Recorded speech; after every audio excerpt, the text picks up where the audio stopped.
Hello. I'm just making a really quick video because life is a lot right now and I'm not able to get into the garden very much, and I'm playing support person to a whole bunch of people in my family right now, which is good. I like being able to do that to help out. It's just that it's not going to be like the slow, gentle garden wind down for winter. So I just wanted to make a little video and babble about the garden for a minute, but I'm gonna sit in my little swing and not move around. I'm very excited about these sunflowers, and yes, they're dying, but it's almost time to harvest the seeds off of them, which are purple dye material. They're Hopi purple dye sunflowers, and I have rubbed some of the little flower nodes off the seeds, and they are purple, so that's very exciting. It's funny to be excited about stuff in the garden when it's dying. But yeah, things are winding down here very rapidly, although we're still, like, today was 27 Celsius, so it's a bit odd. I'll try not to make you guys seasick with the video. So I've cut down all of the quail grass that was here, and this rough looking shrub is actually a dwarf buddleia.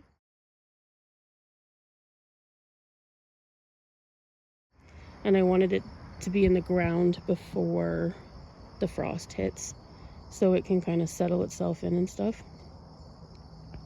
The violas that I planted for Addie along here have recovered a bit. Oh, those ones haven't, but these ones have.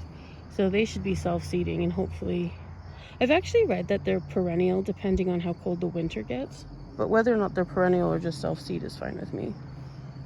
I did get a bunch more ground cover plants for this area in the fall sale, and I'm excited to see them fill in next year. And I also discovered that this plant, which is technically a weed to me, I didn't plant it, just showed up, is motherwort, which is actually a really valuable medicinal plant, so that's cool.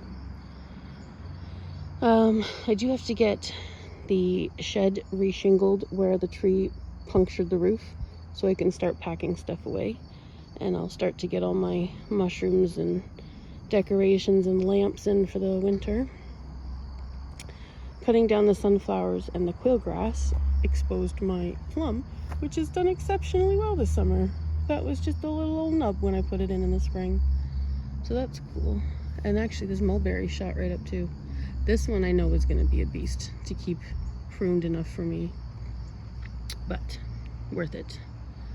So yeah, there's a lot of harvesting going on still. I'm putting up food for the winter. Some of the tomatoes are still finishing, and they're actually still growing. There was only one night where it got down to almost frost level. My indigo patch has actually come back because it's so warm, so I'll get another shot at that.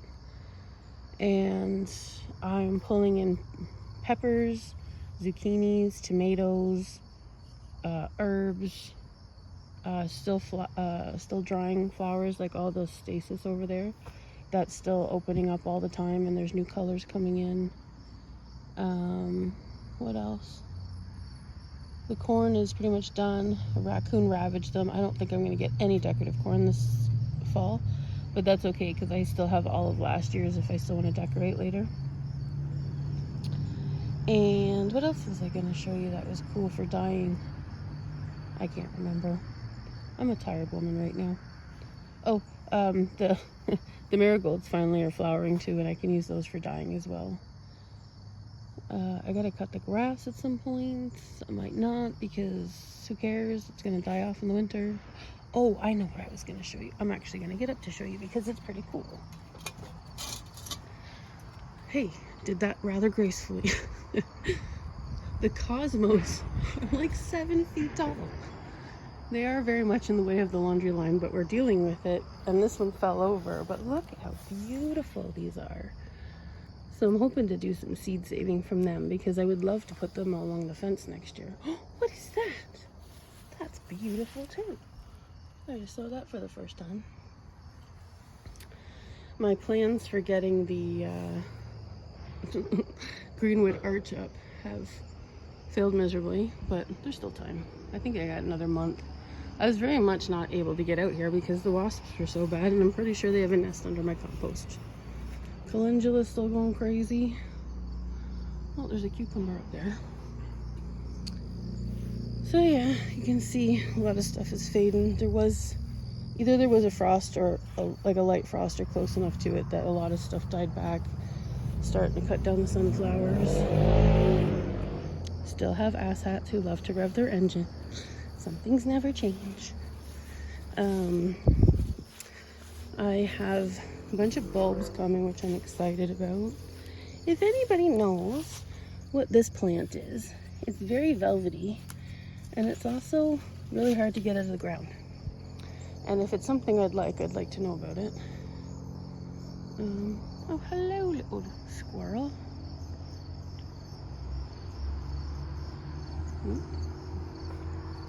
So yeah, stasis is over here. Most of it's this pale yellow, but I'm also getting these pretty pinks and some purples and stuff. There's like a fuchsia one there. And I'll show you the peppers because they're just going nuts.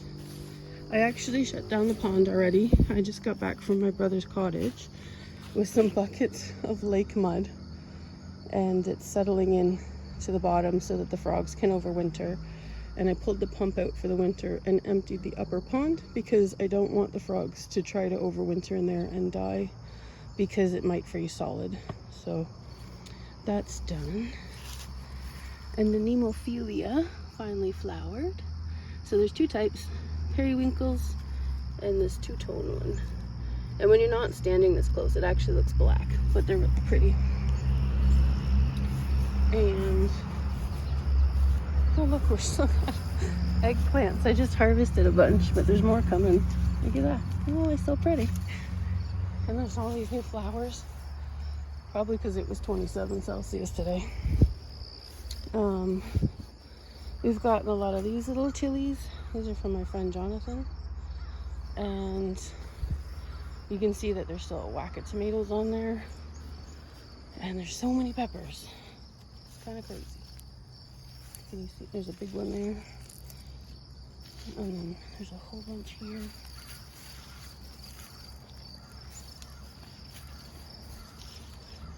Some of them are little.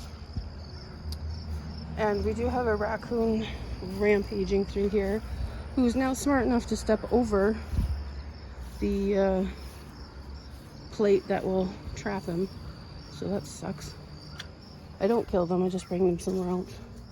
But yeah, we have so many peppers still. I'm trying to leave them on as long as possible to get them to get as ripe as possible. The peaches did really well this year. Apples are good. Sunchokes have revived now that we've had some rain. Oh look, we're getting flowers on them. That's neat. While I was gone camping with my bestie, we got 3 inches of rain, and the garden is much happier for it. The hostas flowered. Everything is chaos. It's fine. I don't care. I am getting very much into my winter mode anyway. I might get a couple of decorative corns, but I kind of doubt it. I am going to show you one thing that's quite funny. Oh, there's a tomato. My son and I were looking at the gourds that we're finishing, and we found this big boy and a tiny little penis. So I'm gonna dry that one exactly how it is. That's too funny. I still have some red wine mushrooms coming up too. Some of these flowers are finishing up. The goldenrod's finishing. Look at all the reeds in the pond are dying. So yeah, just a quick little wander. Hope you guys are well and enjoying the fall season. Personally, I'd like the days to be just a smidge colder so I could come out and slog away without sweating to death, but it's just grind. Anyway, Take care of yourselves. And I hope your week is gentle and kind to you. Bye.